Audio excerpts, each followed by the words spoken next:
So in this section, I'd like to show you how to edit the video and audio clips in the timeline.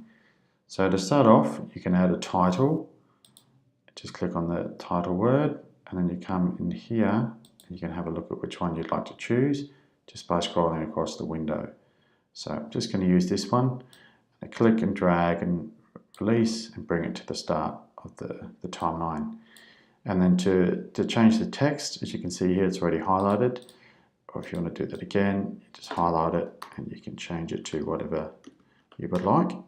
Hello world. Should be fine for now. And that will be the titles at the start. That is done. And then if you want to play that back, you just put the playhead to the start and then you come and press play and you can preview the titles. To add the transition, click on the transition word and then that will show you the transitions. I'm just going to use the cross blur for now, and all you need to do is click and hold and bring that down and then release, and then in between the two edits again just bring it down and release. When you have the clips, you can set a start point and an end point in this window up here by dragging the cursor across, and you can do it that way and then pull it down into the timeline, or you could do it once it's in the timeline and pull it over to get your exact start point and your exact end point.